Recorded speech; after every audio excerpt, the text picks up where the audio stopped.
they've done the damage that the system is now drugged with this cheap money. Our financial system and the global financial system is drugged with this cheap money.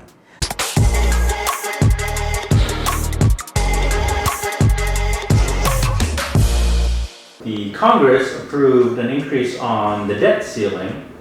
How do you think that'll affect, coupled with the Fed wanting to taper, apparently, money printing or something like that? So how do those two things together, how will that impact next year?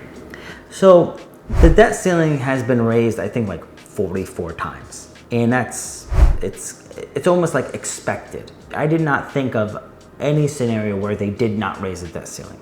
Now, once the change happens in Congress and the Senate, and they, because there's going to be an election coming soon, that is going to question on how much more printing we're going to have going forward.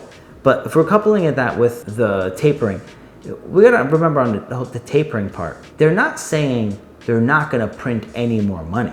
We have to understand that they're printing a record high amount of money.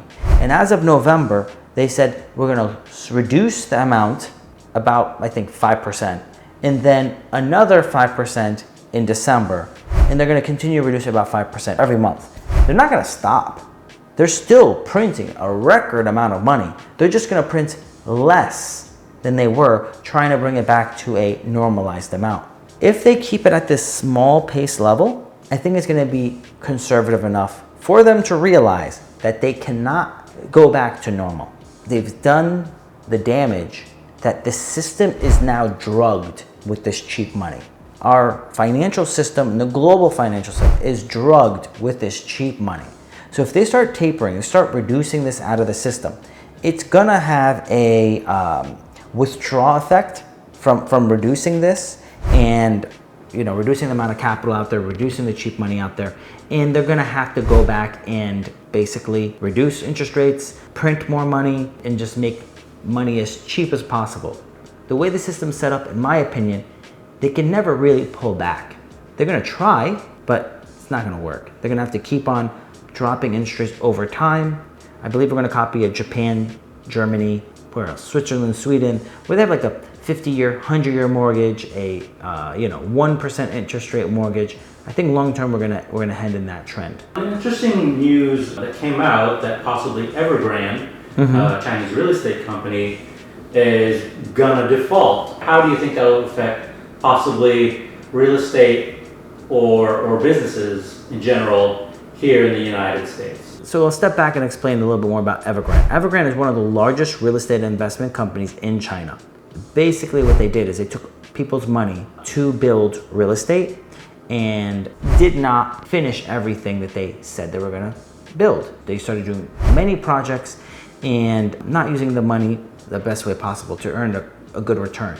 So a lot of people are going to end up losing their money in China that paid for properties. In addition to that, there is a lot of investors internationally that invested with Evergrande to build out properties in China. That was a way where people can have the exposure of the growth of the Chinese market. Now, if they do default, all of those investors are going to lose money. And we're talking about billions of dollars, a significant amount of money.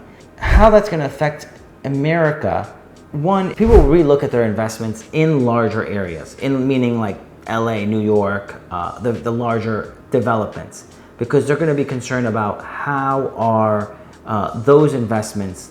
They think it's guaranteed, but sometimes they might realize they're somewhat speculative investments on these low cap rate investments. At the same time, I believe it's going to help change the view of certain investors to kind of take a step back into investing into their own country, where they're going to step back and say, well, we thought investing in China was growth, was safe, especially in the real estate sector, and it's not. We just lost all of our money. So I think that could be beneficial to America by bringing back a lot of these investments.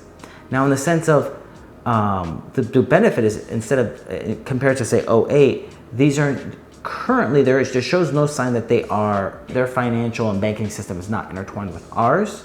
So that is going to be a good thing, since That's what caused the '08 crisis, is the whole financial system was intertwined.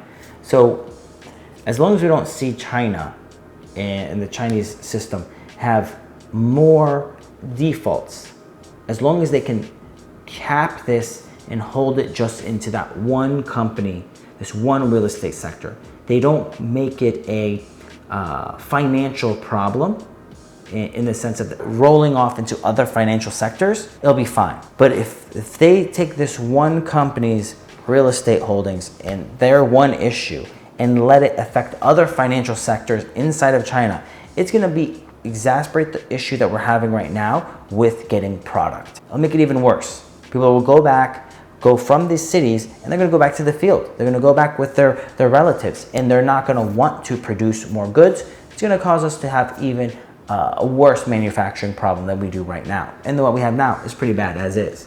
So that's kind of where really my concern is hopefully it doesn't affect any other sector that would affect the trade.